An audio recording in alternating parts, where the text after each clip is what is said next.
LA의 봄, 새로운 홈페이지로 새 단장한 라디오 서울과 함께 느껴보세요.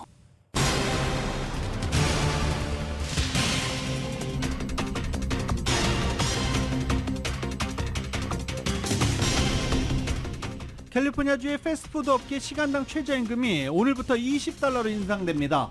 노동계와 경영계 입장 엇갈리고 있습니다. 패스트푸드 규정에 대한 혼란도 이어지고 있습니다. 한인 프랜차이즈 업계 대다수도 이번 최저임금 인상 업소에 포함되어 있습니다.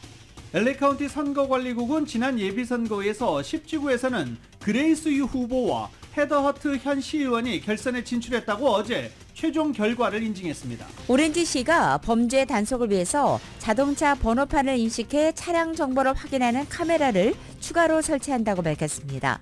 한국 총선과 관련해 재외국민 투표가 오늘 마감됩니다. 지난 나흘간 재외선거 등록 유권자 약 60%가 투표한 것으로 집계됐습니다. 올림픽 경찰서의 한국어 통역자 상주 프로그램이 오늘부터 본격 시행에 들어갑니다. 기본적으로 오전 9시부터 정오까지 상주하고 일부 요일은 오후 서비스도 실시합니다. 바이든 대통령이 국정연설 이후 경합주에서 상승세를 이어가고 있습니다. 트럼프 전 대통령이 이를 견제하기 위해 위스콘신주와 미시건주에서 선거운동을 재개합니다. 트럼프 전 대통령의 러닝메이트 부통령 후보로 10여 명의 공화당 정치인들을 중심으로 하는 후보군 좁히기 작업이 진행되고 있습니다. 연방하원이 데이터 보안을 이유로 의회 직원들의 AI 챗봇 코파일럿 사용을 금지했습니다. 코파일럿 앱이 하원 데이터를 유출할 수 있다고 판단한 겁니다. AT&T가 지난 주말 약 7천만 명의 고객 개인 데이터가 유출됐다고 밝혔습니다. 유출 내용에는 개인 소셜 넘버도 포함된 것으로 알려졌습니다. 이스라엘의 가자지구 최남단 도시 라파 공격 계획을 두고 갈등을 빚고 있는 미국과 이스라엘이 이를 논의하기 위한 화상회의를 진행합니다. 한미일 정상회담 개최가 조율 중입니다. 북한과 밀착한 러시아에 대한 대응이 논의될 것이라는 전망입니다. 국민의힘 한동훈 비상대책위원장은 부산 경남 지역으로 갔습니다. 간이과세 적용 기준을 연 매출 2억 원으로 올리는 등 소상공인 공약으로 표심을 공략했습니다. 더불어민주당 이재명 대표는 인천 계양을에서 이틀째 지역구 수성에 주력했습니다. 그리고 여당이 선거 때마다 읍소하면서 가짜로 사과하는 것에 속으면 안 된다고 강조했습니다. 메이저리그는 지난 주말 속칭 코리안데이였습니다. 이정우 선수에 이어서 김하성 선수도 홈런포를 쏘아 올렸습니다. 그런가 하면 토트넘의 손흥민 선수도 루턴과의 경기에서 귀중한 역전 결승골을 터뜨렸습니다. 손흥민 선수는 리그 15골로 득점 랭킹 5위에도 올랐습니다. 혼조세 보였던 뉴욕 증시 현재 하락세 보이고 있습니다. 원달러 환율은 1349.4원으로 마감했습니다. 남가주 오늘 대체로 맑겠고 LA 한인타운 낮 최고 기온은 67도 예상됩니다. 이 시간 주요 뉴스는 하늘 위 호텔 세계 최대 항공기 아시아나항공 A380에서 차별화된 서비스를 만나보세요. 고국까지 편안하고 안전하게 모시는 아시아나항공 제공입니다. 여러분 안녕하십니까? 김윤정입니다. 안녕하십니까? 유지승입니다. 2024년 4월 1일 월요일 라디오 서울 모닝뉴스 2부입니다. 사는 게 이렇게 빡빡해졌습니다. 오늘 4월 1일 만우절이죠. 보통 만우절 농담들 많이 하고 오늘 같은 날 또 만우절 재밌는 소식으로 뉴스를 문을 열 수도 있는데 요새 상황이 그렇지가 않습니다. 모든 것들이 다 그렇습니다. 이렇게 마음의 여유를 잃어버리고 있는 그런 상황입니다. 그래도 저희들끼리는 좀 웃으면서 지내야죠. 예. 행복한 4월 1일 시작하시기 바랍니다. 그런가 하면 또 패스트푸드 업계 업주들은 오늘부터 인상이 바짝 찌푸려지고 또 노동계에서는 반기는 소식이기도 하죠. 극과 극을 달리고 있습니다.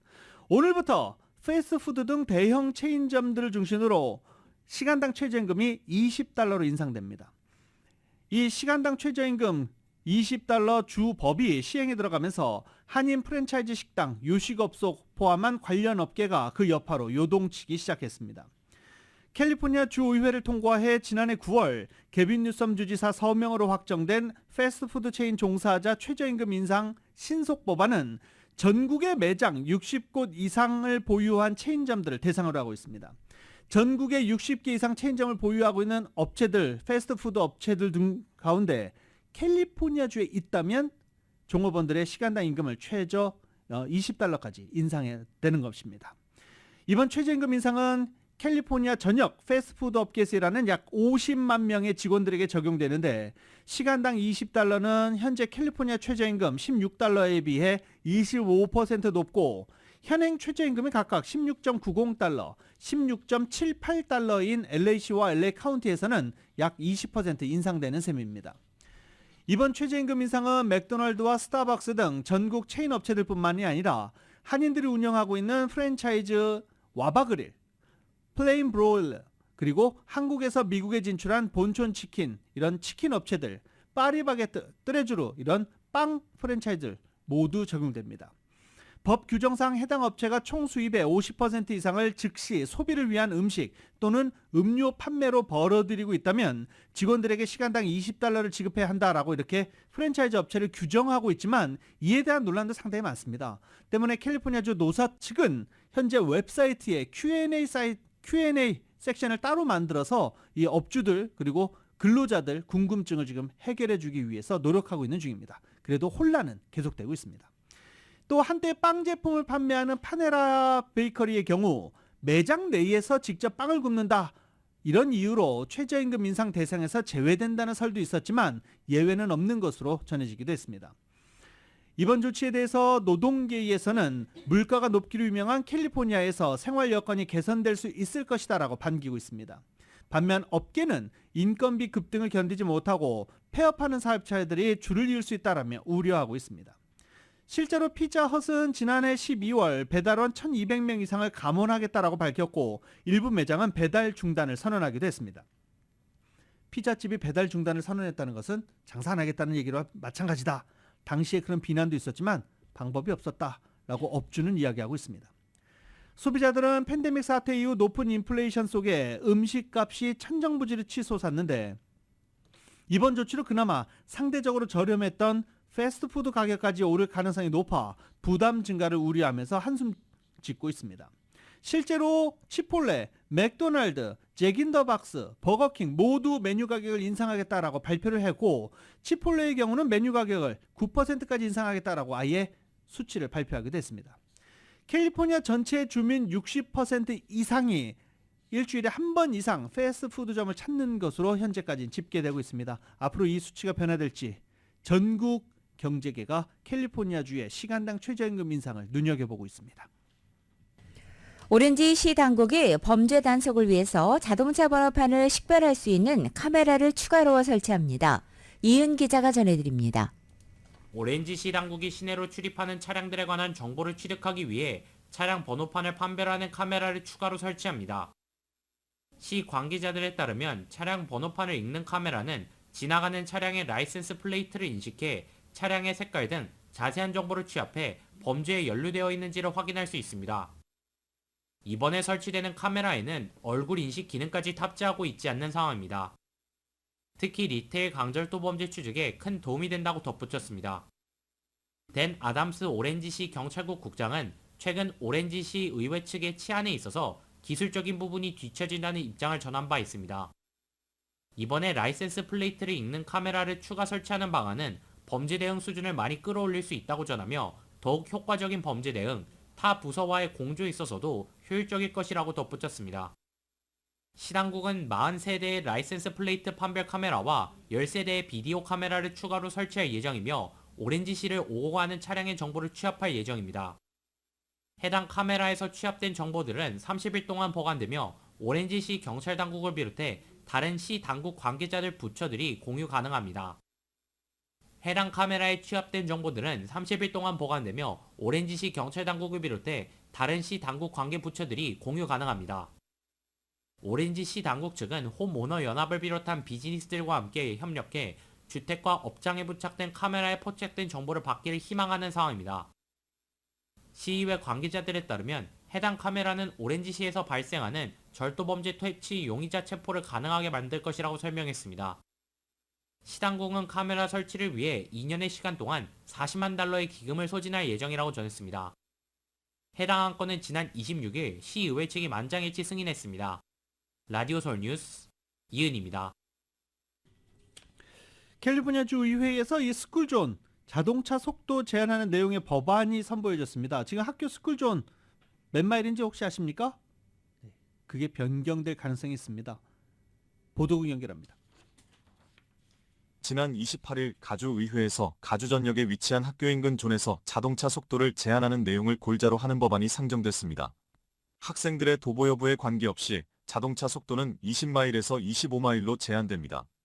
학교 인근 존을 운전하는 가주운전자들은 속도를 줄여야 되며 해당 구간의 속도 제한은 시간제로 운영될 예정이라고 합니다. 이번 법안을 상정한 마크 범한 가주 하원 의원 측은 8세의 제이콥 빌라누에바라는 이름의 어린 학생이 캐슬몬트 초등학교 인근에 위치한 횡단보도를 건너다가 교통사고를 당해 사망하는 끔찍한 사건이 벌어진 것이 법안 마련의 배경이라고 설명했습니다. 해당 사건은 2022년 9월 16일 8살 난 남학생 제이콥 빌라누에바가 자신의 베이비시터와 함께 등굣길 횡단보도를 건너던 중 차량에 치여 제이콥은 사망하고 베이비시터는 다리 부상을 당했습니다.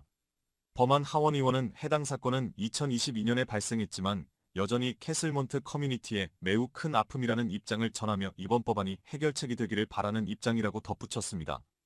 연구 자료들을 인용하며 학교 인근의 운전속도 제한 법안이 발효되면 안전에 큰 이익이 될 것이라는 결과가 나왔다고 밝히며 학교 인근 운전속도 제한과 경찰 인력 증원을 통해 안전을 더 강화할 것이라고 설명했습니다.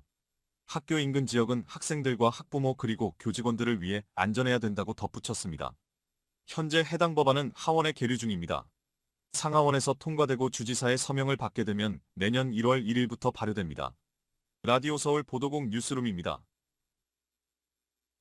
올해 하버드 대학의 지원자가 줄면서 합격률이 소폭 올랐지만 다른 아이비리그 대학들은 지원자가 늘어나면서 합격률이 보다 낮아졌습니다. 보도국의 뉴스룸입니다.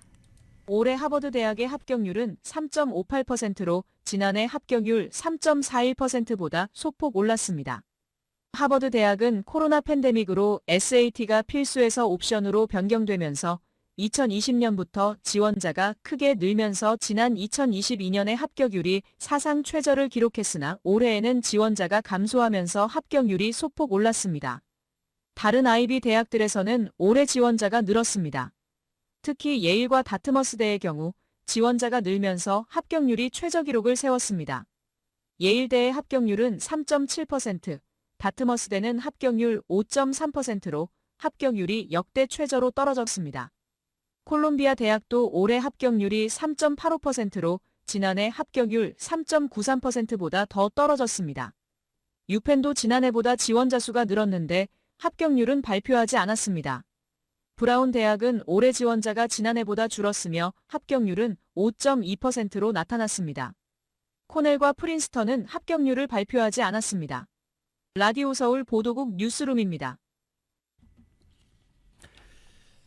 볼티모어로 가보겠습니다. 컨테이너선이 들이받으면서 교량이 붕괴한 볼티모어 항에서는 본격적인 잔해 제거 작업이 시작됐습니다.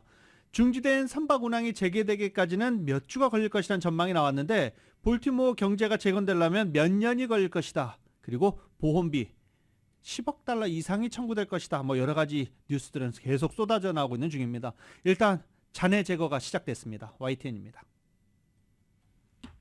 어처구니 없는 컨테이너선 충돌로 순식간에 폭삭 내려앉은 볼티모어항 다리. 잔해에 접근한 작업자들이 불꽃을 튀기며 대형 철제 구조물을 절단하고 있습니다. 물속에 처박힌 곳과 윗부분을 분리해 일단 드러낼 수 있는 부분부터 드러내기 위해서입니다. 주변에는 무게 1000톤을 인양할 수 있는 초대형 크레인을 포함해 7대의 크레인과 예인선, 바지선 등 30여 척의 선박이 대기하고 있습니다. I cannot stress enough how important today and the first movement of this bridge and of the wreckage is. This is going to be a remarkably complicated process. 현장 부근 잔해가 어느 정도 정리되면 아직 찾지 못한 실종자 수색 작업에도 속도가 붙을 전망입니다. 사고 당시 물속에 빠졌던 인부 8명 가운데 2명이 구조됐고 2명은 숨진 채 발견됐지만 나머지 4명은 실종 상태입니다. We've continued to meet with families of all the victims. And they are on our hearts, and we are thinking about them now and always. 지역 명물로 어릴 적 추억의 장소로 다리를 기억하는 주민들은 믿기지 않는다는 듯 가슴을 졸이며 작업을 지켜봅니다. I was just like, wow, oh my God, the whole bridge just collapsed like that. We was just on it like 2 weeks ago. Yeah, so it was like really hard to believe. 작업에 참여한 미 육군 측은 현재 선박 운항이 중지된 항로 재개통 시점에 대해 몇 주가 걸릴 수 있다고 말했습니다. 몇 달은 아니라고 생각한다면서도 분석이 완료되기 전까지 구체적인 기간을 제시할 순 없다고 덧붙였습니다. 잔해 제거 작업이 한창인 가운데 미 중부 아칸소 강에서는 바지선이 멀쩡한 다리 교각과 충돌하는 사고가 일어나 놀란 가슴을 또 한 번 쓸어내리게 했습니다. YTN 황보현입니다. 미국의 거대 유무선 통신업체 AT&T가 지난 토요일 약 760만 개의 현재 계정 사용자와 약 6,540만 명의 과거 고객 개인 데이터가 일반 검색 엔진으로 검색은 불가능하고 특수한 경로로 접근이 가능한 사이트인 다크웹으로 유출됐다고 발표했습니다. 이 데이터 유출은 약 2주 전에 발생했고 유출된 정보에는 소셜 시큐리티 넘버가 포함되어 있다고 AT&T는 밝혔습니다. 유출된 정보는 2019년 또는 그 이전부터 회사가 보유하고 있던 것들이라고 AT&T는 부연하기도 했습니다. AT&T는 현재 유출 경위를 조사 중인 가운데 시스템에 허가받지 않은 접속이 이루어진 증거는 아직 확보하지 못했다고 말했습니다. 또 이날 현재 이번 정보 유출과 관련된 서비스에 대한 실질적 영향은 없으며 유출 이후 수백만 고객의 계정 비밀번호를 재설정했다고도 밝혔습니다. 이번 유출 데이터가 당초 AT&T가 직접 보유하고 있던 것인지 아니면 협력사가 보유하고 있던 것인지는 아직 확인되지 않았습니다.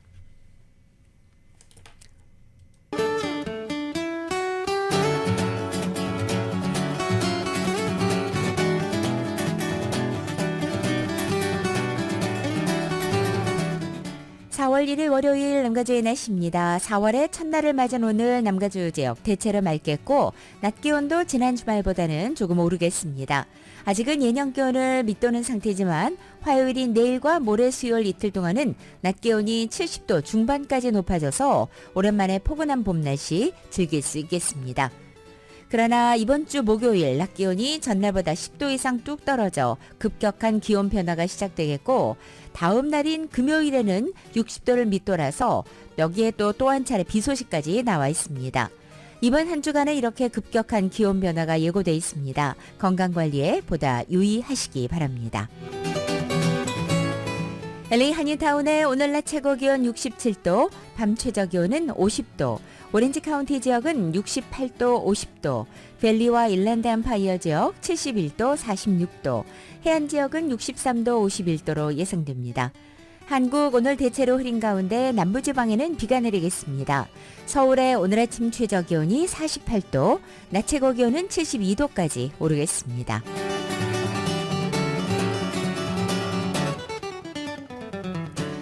라디오 소울 모닝뉴스 2부 이 시간은 1250만 불 교통사고 최고 보상, 교통사고 전문 천재 변호사 리차드 호프만, 오픈뱅크가 당신의 미래와 가능성에 문을 활짝 열어드리겠습니다.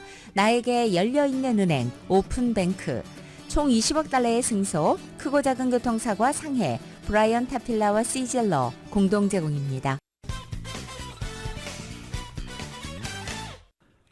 라디오 서울 모닝뉴스 함께하고 계십니다. 한국에서 치러지는 22대 국회의원 총선거를 위한 재외선거가 오늘 마감됩니다. LA 총영사관을 비롯한 전 세계 158개 재외공간, 220개 투표소에서 재외국민 투표가 순조롭게 진행되고 있습니다. LA 총영사관 재외선거관리위원회에 따르면 투표 첫날인 지난달 27일과 28일 총영사관 투표소에서 각각 390명, 387명이 소중한 한 표를 행사한 데 이어서 세 곳의 추가 투표소가 문을 연 이후 총 2,225명이 투표를 마친 것으로 전해지고 있습니다. 투표 마지막 날인 오늘까지 1,000명 이상의 투표할 것을 감안하면 최종 투표율 60%에 이를 것으로 전망이 되고 있습니다. 제외유권자 등록 명부에 등재됐지만 제외투표를 하지 않고 귀국한 경우 선거일까지 주소지 또는 최종 주소지 및 등록 기준지를 관할하는 구선관위원회에 신고한 뒤 해당 선관위가 지정하는 투표소에서 투표할 수도 있습니다. 한국의 선거일은 4월 10일입니다. 코로나 팬데믹이 한창이던 2020년 실시됐던 21대 총선 당시 LA 총영사관 관할 지역에서는 유권자 2,058명이 투표해 35.7%의 투표를 기록했던 바 있습니다. 한국계로는 처음으로 연방상원의원 선거에 도전하는 앤디 김 연방하원의원이 오는 6월 민주당 후보 선출을 위한 프라이머리를 앞두고 제기한 투표용지 소송에서도 승소했습니다. 연방법원은 지난 29일 김 의원과 다른 하원 후보자들이 공동으로 제기한 이른바 뉴저지주의 카운티라인 투표용지가 비민주적이고 헌법 정신에 반한다는 주장을 인용해서 해당 투표용지 사용을 금지하는 가처분 명령을 내린 것입니다. 뉴저지주의 21개 카운티 가운데 19개 카운티는 당 지도부가 인정한 후보를 이른바 눈에 잘 보이는 카운티 라인에 배치해서 득표의 혜택을 재는 태도를 유지해왔습니다. 당 지도부의 지지를 얻지 못하는 후보는 눈에 잘 띄지 않는 이른바 시베리아 칸에 배정되는 불이익을 안아야 했습니다. 이번 가처분 결정으로 오는 6월 뉴저지주 민주당 프라이머리에서는 별도의 카운티 라인이 없는 투표용지를 사용한 선거가 치러지게 되는 것입니다. 현 뉴저지주 출신의 연방 상원의원인 민주당 밥 메넨데스 의원은 이집트 정부와 관련한 뇌물수수 혐의 등으로 기소돼 재판을 받고 있습니다. 메넨데스 의원은 민주당 내에서 의원직 퇴진 압박을 받고 있지만 지난 21일 뇌물 혐의 무죄를 주장하면서 민주당 경선에 참여하지 않은 채 무소속으로 독자 출마하게 되는 방침을 밝힌 상태입니다. 이 선천적 복수 국적법 개정을 촉구하는 뉴욕과 뉴저지 한인들의 기자회견 이후 LA에서도 캠페인에 문의가 잇따르는 등 캠페인은 확산되고 있다라는 소식 지난주에 전해드렸죠. 이 선천적 복수 국적법 개정에 매진해온 이 뉴욕 쪽의 전종준 변호사는 LA에서도 양식을 보내달라라고 해서 서명 서류도 보냈고 온라인 청원 사이트도 알려줬다라고 밝히기도 했습니다.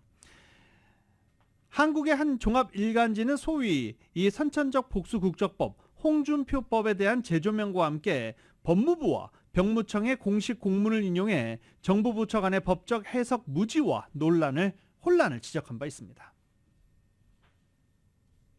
LA 카운티 지역 내 한인들을 포함한 미국 출생 아시아계 성인들의 자살 충동과 고립감을 느끼는 비율이 인종별 최고라는 조사 결과가 나왔습니다. LA 카운티 보건국은 지난달 28일 이 같은 내용이 담긴 2023년 LA 카운티 건강 설문조사 보고서를 발표한 것입니다. 보고서에 따르면 미국 출생 18세 이상 성인 아시안 중 21.4%가 자살에 대해서 심각하게 생각해 본 적 있는 것으로 조사됐습니다. 이것은 미국 출생 성인 인종별로 가장 높은 수치였습니다.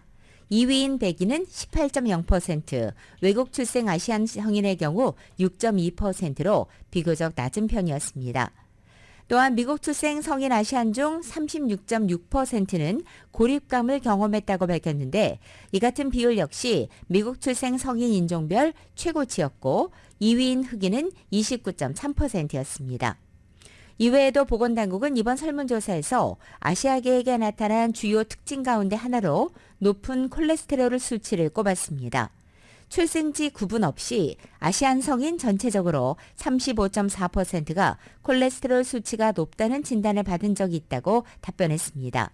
이것은 지난 2018년도 25.6%와 비교할 때 유의미하게 높은 수치라고 설명했습니다. 은퇴도시 하면 어디가 생각나십니까? 나 은퇴하고 거기 가서 살아야지. 거기는 좀 너무 비싸서 힘들어. 여러 가지 생각이 많이 드시죠. 네. 이 팔로스 버디스가 전국에서 가장 비싼 은퇴도시로 나타났습니다. 이 팔로스 버디스 주민들의 중간소득이 16만 6,747달러를 기록했습니다. 이 조사는 전국에 위치한 도시들 중 거주 인구 최소 15,000명, 그리고 인구 최소 25%가 65세 이상인 도시를 위주로 조사한 것입니다. 이 렌초 팔리스 버디스 외에도 라구나 비치, 월러크릿, 그리고 세리토스가 탑10 전국의 부자 은퇴도시 탑10 안에 이름을 올렸습니다. 이 외에도 일리노이 주에 위치한 하일랜드 파크가 2위에 선정됐습니다. 팔로스 버디스, 역시 부자 동네였어 라고 얘기할 수도 있는데 언제 거기가 은퇴 마을이 됐지? 라고 생각할 수도 있을 것 같습니다. 인구 65세 이상의 주민들이 그만큼 늘었다라고 해석할 수도 있겠습니다. 최근 중국인들의 미국 불법 입국 시도가 급증세를 보이는 가운데 멕시코 해안가에서 중국 출신 이민자 8명이 숨진 채 발견됐습니다. 멕시코 오악사카주 검찰은 플라야 비센테 마을 해변에서 시신을 발견해 수상 결과 사망자들 국적을 중국으로 확인했다고 어제 밝혔습니다. 사망자들은 보트가 전복하면서 목숨을 잃은 것으로 검찰 측은 보고 있습니다. 오악사카 검찰은 멕시코 주재 중국 대사관과 협력해 사망자들의 보다 정확한 신원을 파악하고 있다고 발표했습니다. 한편 남부 과테말라 국경 지역인 치아파스과 가까운 이 지역은 육로를 통해 멕시코 북부 미국 국경 지역으로 가려는 불법 이민자들의 주요 경로로 속하고 있습니다. 이 경로는 최근에 급증세를 보이는 중국인 불법 이민자들의 멕시코 중단 경로 중 하나이기도 합니다. 워싱턴 포스트를 비롯한 미국의 매체들은 중국인들이 자국 내 경제 침체와 정치적인 탄압을 피해 미국행을 택한다고 보도하기도 했습니다. 미국에 정착한 탈북민들이 북한 정권의 폭정에 의해 희생된 사람들을 기억하는 공간 추모비를 수도 워싱턴 DC에 설치하기 위해서 나섰습니다. 워싱턴과 그 근교에 정착한 탈북민 20여 명이 주도하는 자유조선인 협회는 북한 김씨 정권에 의해 희생된 이들을 기리는 공간을 조성하고 추모비를 세우기 위한 홈페이지를 통해 서명운동을 시작했다고 밝혔습니다. 필요한 재원 확보에 앞서 사업 추진을 위해 미 당국의 승인을 얻는 절차도 병행해 추진하고 있다고 협회 관계자는 전했습니다. 세계 최대 패스트푸드 체인인 맥도날드에서 곧 크리스피크림 도넛을 맛볼 수 있게 될 전망입니다. 최근 보도들에 따르면 맥도날드는 올해 말부터 3가지 종류의 크리스피크림 도넛을 선보일 계획입니다. 이것은 패스트푸드 업계에서 주목받는 독점적인 파트너십의 일환입니다. 맥도날드는 오리지널 글레이즈와 초콜릿 아이스 스프링클 그리고 초콜릿 아이스크림 필링 도넛을 단계적으로 출시할 예정이고 2026년 말까지 전국의 참여 맥도날드 매장에서 판매할 계획입니다. 소비자들은 도넛 1개나 또는 6개 팩으로도 구입할 수 있게 될 것으로 보입니다. 운전을 하고 지나가다가 사고 난 차량을 발견했다고 가정을 했을 때 어떻게 하시겠습니까? 전 세계 SNS의 화제 소식 KBS가 모아봤습니다. 교차로를 지나던 흰색 SUV 차량, 갑자기 오른편에서 나타난 회색 SUV 차량과 충돌합니다. 사고 충격으로 회색 차량은 그대로 도로 한복판에 옆으로 뒤집혔는데요. 차에서 빠져나오지 못한 탑승자들의 안부가 크게 걱정되는 상황. 이때 현장을 목격한 몇몇 운전자들이 하나둘 차에서 내려 사고 차량 주변으로 몰려듭니다. 그리고는 망설임 없이 다 함께 힘을 합쳐 뒤집힌 차량을 바로 세웁니다. 이 극적인 장면은 지난달 말 미국 남부 플로리다주 데이토나 비치에서 포착됐습니다. 경찰에 따르면 충돌한 차량 2대에는 각각 2명이 타고 있었고 다행히 4명 모두 큰 부상을 입지 않은 것으로 전해졌는데요. 경찰 당국은 사고 현장을 그냥 지나치지 않고 구조에 나선 시민 영웅들 덕분에 소중한 생명을 구할 수 있었다며 이들의 선행을 알리기 위해 당시 영상을 공개했다고 밝혔습니다. 알프스 산맥과 접한 이탈리아 북부 체르비니아의 한 스키장. 그런데 정상을 왕복하던 체어리프트의 모습이 위태로워 보입니다. 마치 낙엽처럼 금방이라도 케이블에서 떨어질 듯 공중에서 심하게 흔들립니다. 당시 스키장에 불던 바람이 갑자기 시속 100km가 넘는 돌풍으로 급변했기 때문입니다. 갑작스런 악천 후에 리프트는 자동으로 운행이 중단됐는데요. 하지만 당시 리프트엔 정상으로 향하던 마지막 탑승객 몇 명이 남아 있었다고 합니다. 사정없이 흔들리는 리프트 위에서 공포의 시간을 겪게 된 탑승객들. 이에 스키장 측은 비상 상황에 따른 안전 절차를 동원해서 다시 리프트를 작동시켰고 모든 탑승객들이 정상 목적지까지 안전하게 도착했다며 부상자도 없었다고 밝혔는데요. 다만 이날 돌발 상황으로 리프트 10대가 손상돼 시설이 일시 폐쇄된 것으로 전해졌습니다. 지금까지 이슈 SNS였습니다. 어제 부활절을 맞아서 프란치스코 교황이 전 세계에 평화를 촉구하는 부활절 메시지를 전달했습니다. 평화는 결코 무기로 만들어지는 것이 아니라면서 재무장 논리에 굴복하지 말자고 강조했습니다. KBS입니다. 프란치스코 교황이 부활절을 맞아 프란치스코 교황이 부활절을 맞아 바티칸 성 베드로 대성당 발코니에 나와 군중과 마주했습니다. 교황은 전 세계에서 벌어지는 전쟁과 분쟁에 대한 근심을 나타내며 부활절 메시지를 내놓습니다. 부활절은 카톨릭에서 예수가 부활한 날을 기념하는 대축일 가운데 하나로 신자들도 일상을 되돌아보고 다시 태어날 것을 촉구하는 날입니다. 교황은 가자 지구와 우크라이나를 비롯한 전 세계 분쟁 희생자들을 생각하며 기도한다고 밝혔습니다. 교황은 3년째 전쟁 중인 러시아와 우크라이나를 향해 모든 포로를 교환하기를 바란다고 말했습니다. 이스라엘과 하마스 간 전쟁에 대해선 가자 지구에 대한 인도주의적 지원과 지체 없는 인질 석방, 즉각적인 휴전을 촉구했습니다. 아울러 교황은 14년째 내전 중인 시리아와 내전으로 재앙적 기근 위기에 놓인 수단, 심각한 폭력 사태를 겪고 있는 하이티 등을 거론하며 최대한 빨리 평화를 찾아야 한다고 강조했습니다. 또 레바논과 미얀마, 로힝야족 등도 잊지 말아야 한다며 전 세계 고통받는 이들을 위해 기도했습니다. 교황은 전 세계 모든 사람에게 행복한 부활절을 기원한다고 말하며 메시지를 마무리했습니다.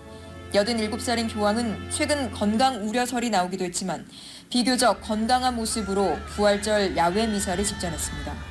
파리에서 KBS 뉴스 안다영입니다. 그런데 이 부활절이 3월 31일, 매년 3월 31일 기념하는 국제 트랜스젠더의 날과 겹친 것을 계기로 공화당이 바이든 대통령을 비난하고 있습니다. 공교롭게 이렇게 부활절과 트랜스젠더 날이 같은 날짜가 된 건데 바이든 대통령은 트랜스젠더의 날을 공인하는 포고문을 2021년에 처음 발표한 뒤 매년 이 날을 기념일로 선포해오고 있습니다.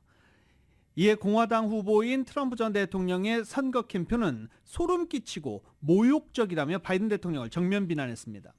캠프 측은 바이든 대통령의 기념일 선포는 수년 동안 이어온 기독교 신앙에 대한 공격 일환이라며 바이든 선거 캠프와 백악관은 미 전역의 카톨릭, 개신교 신자들에게 사과해야 한다라고 주장했습니다. 공화당 대선 후보인 트럼프 전 대통령이 북부 경합주인 위스콘신주와 미시건주에서 2주 만에 선거운동을 재개합니다. 국정연설 이후 공격적으로 선거운동에 나선 바이든 대통령 지지율이 경합주에서 상승세를 기록하자 견제에 나서는 것입니다. 트럼프 전 대통령은 위스콘신주 프라이머리가 진행되는 4월 2일 내일이죠. 위스콘신주 그린베이 그리고 미시간주 그랜드 래피즈를 각각 방문해 유세할 예정입니다. 2주 만입니다. 트럼프 전 대통령은 4건의 혐의로 형사 기소되고 명예훼손 혐의 등으로 재판을 받고 있는 동안 법원 출석 등 사법 리스크 대응에 집중해 왔었습니다. 그 사이 바이든 대통령이 국정연설 이후 18일 동안 경합주인 위스콘신, 미시건, 조지아, 펜실베니아, 네바다, 노스캐롤라이나 등을 비롯해 8개 주에서 선거 캠페인을 진행했습니다. 바이든 대통령은 그동안 경합주에서 트럼프 전 대통령에게 밀렸지만 최근 일부 여론조사에서 트럼프 전 대통령보다 높은 지지를 기록하는 주도 나오는 등 상승세를 보이고 있습니다. 공화당 대선 후보로 내정된 트럼프 전 대통령의 러닝메이트 부통령 후보 물색이 본궤도에 들어선 것으로 전해졌습니다. 정치 전문 매체 폴리티코는 어제 트럼프 전 대통령의 선거 캠프를 총괄하는 수지 와이스의 주도로 10여 명의 공화당 정치인을 중심으로 부통령 후보군 좁히기 작업이 진행 중이다라고 보도했습니다. 캠프 측은 물망에 오른 후보들의 자료 조사를 위해서 별도의 외부 기관도 고용한 것으로 전해졌습니다. 2016년 대선 당시 마이크 펜스 전 부통령 선택에 영향을 미친 트럼프 전 대통령의 부인 멜라니아 트럼프도 역시 상황을 보고받고 있고 트럼프 전 대통령의 아들인 트럼프 주니어의 경우 아버지와 자주 이 문제에 대해서 논의하고 있다고도 확인한 바 있습니다.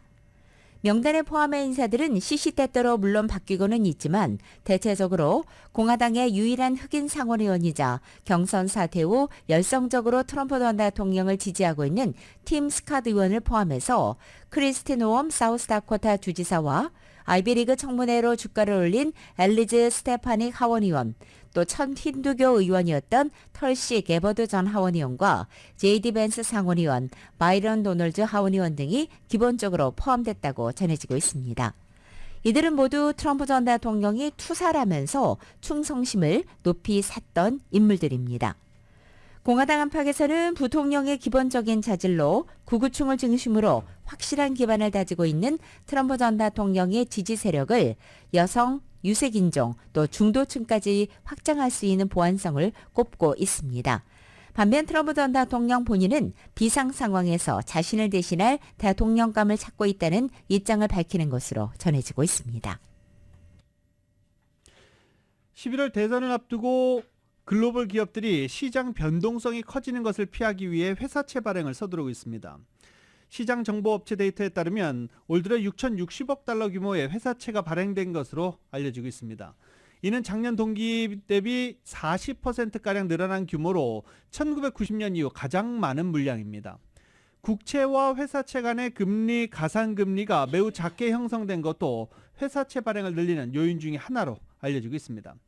모건 스탠리 측은 투자 등급 회사채의 경우 일반적인 발행 일정보다 대략 2달 정도 앞서 발행하고 있다며 분명히 미국 대선이 회사채 발행을 부추기고 있다라고 분석했습니다. 미국 채권 시장의 가산금리는 올 1월부터 상당폭이 낮아졌습니다. 2022년과 23년 회사채 발행이 소강 상태를 보이면서 투자자들의 신규 발행 회사채에 대한 수요가 누적됐기 때문입니다. 시티그룹 측은 미 전역에서 작은 스프레드로 많은 회사채가 발행되고 아주 좋은 시장이다 현재는 이라고 평가했습니다. 자동차 산업과 금융 분야에서 회사채 발행이 가장 많았습니다. 이 스마트폰으로 시작해서 가전시장에서 돌풍을 일으킨 중국 샤오미가 지난주에 첫 전기차를 선보였죠. 출시 27분 만에 5만 대가 넘는 주문이 쇄도하면서 인기몰이를 했다고 합니다. 실제로 주행 성능은 어떤지 KBS가 보도합니다. 중국 샤오미가 처음 출시한 SU7 전기차입니다. 시승 첫날 최고급 사양인 맥스 모델을 직접 타봤습니다. 정지 상태에서 시속 100km까지 도달하는 시간인 제로 100까지 4초가 조금 못 걸립니다. 도로 사정 등으로 회사 측이 설명한 2.78초보다 조금 더 걸렸습니다.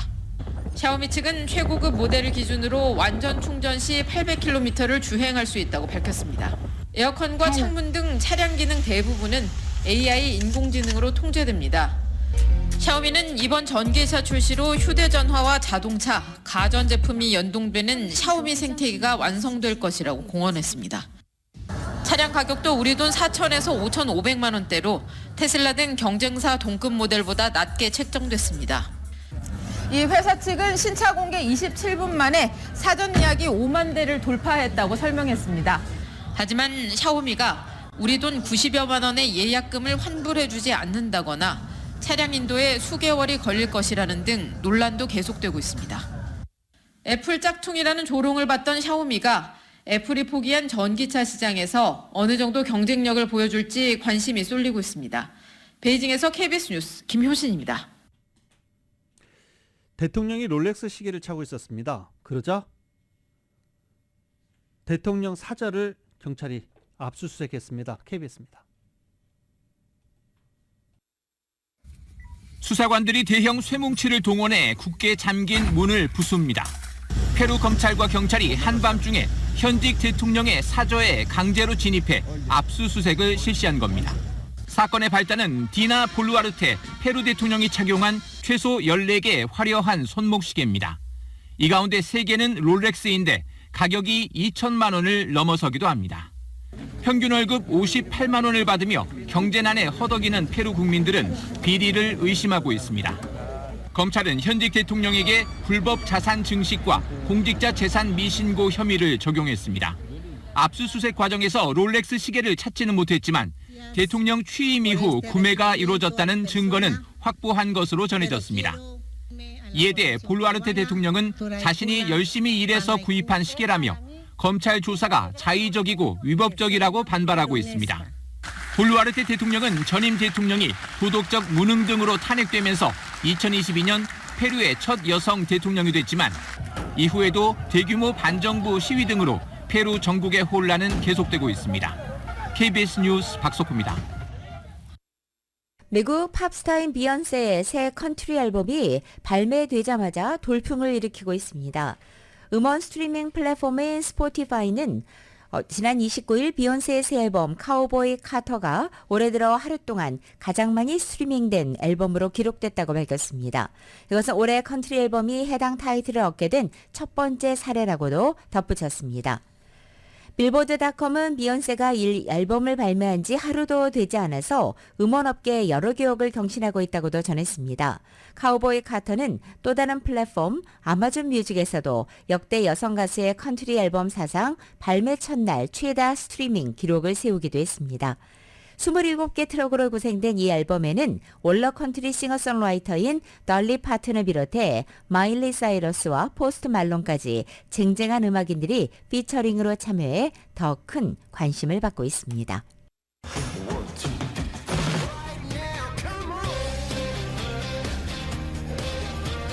라디오솔 모닝뉴스 스포츠 소식입니다. 스포츠 소식은 전문가가 추천하는 이민법과 가정법 전문 제인정 종합법률사무소 제공입니다.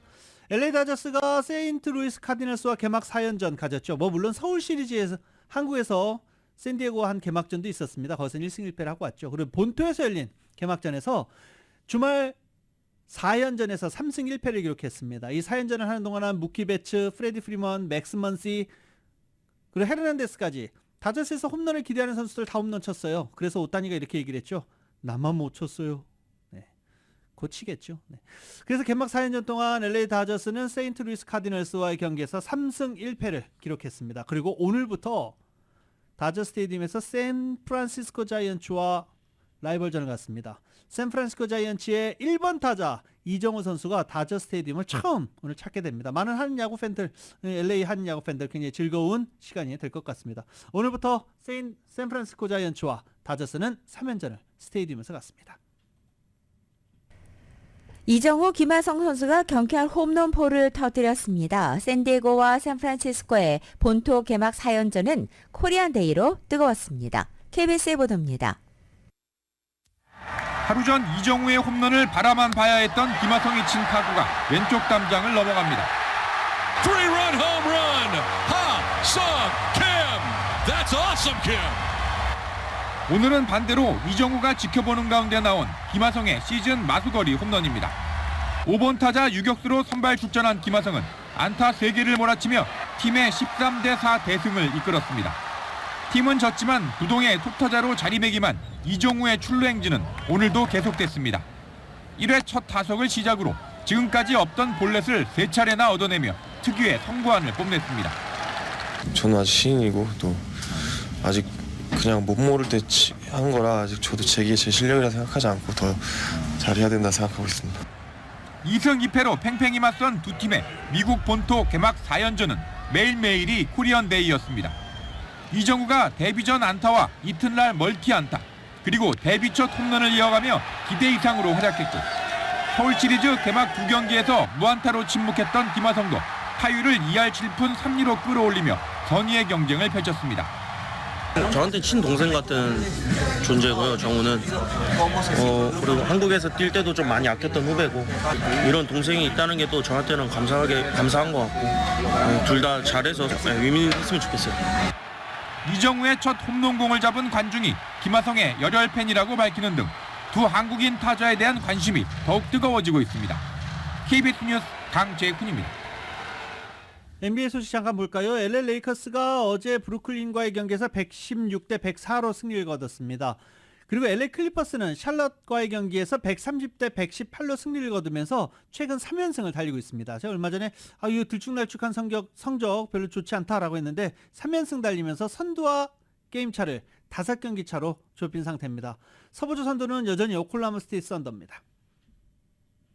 대표팀 경기를 마치고 복귀한 토트넘의 손흥민 선수가 루턴 타운과 경기에서 결정적인 역전결승 골을 터뜨렸습니다. 손흥민은 시즌 15골로 득점 공동 4위로 올라섰고 토트넘도 아스톤 빌라와의 치열한 4위 경쟁을 이어갔습니다. YTN입니다. 토트넘은 전반 3분 만에 루터타운 타이트 총에게 선취골을 얻어맞았습니다. 지난 풀럼전 완패에 이어 강등권에 있는 하위권 팀에도 초반 끌려가는 상황. 토트넘은 거듭된 공격에도 보름이 따르지 않았습니다. 전반 20분 손흥민이 골키퍼까지 제치고 때린 슛이 양쪽 골대를 모두 맞고 나오는 보기 드문 장면까지 연출됐습니다. 토트넘은 후반 시작과 함께 클룹세스키 대신 존슨을 투입해 전술의 변화를 줬고 이 교체가 적중했습니다. 후반 5분 존슨이 포로와 2대1 패스로 공간을 열어 크로스한 볼이 상대 수비에 맞고 동점골로 연결됐습니다. 토트넘에겐 추가로 한 골이 더 필요했지만 33분 존슨의 슛이 골라인에 살짝 걸치는 등 경기는 무승부 분위기로 흘렀습니다. 팀을 구한 건 역시 손흥민. 41분 수비에서부터 공을 잡아 빠르게 공격을 전개했고 존슨이 살짝 내준 볼을 역전 결승골로 마무리했습니다.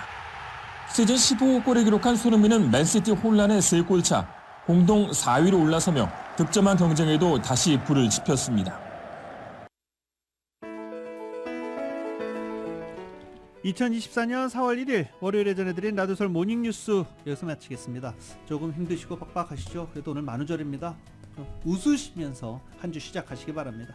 지금까지 진행의 유지승, 김윤정이었습니다. 라디오솔 모닝뉴스 2부 이 시간은 1250만 불 교통사고 최고 보상, 교통사고 전문 천재 변호사 리차드 호프만, 오픈뱅크가 당신의 미래와 가능성에 문을 활짝 열어드리겠습니다.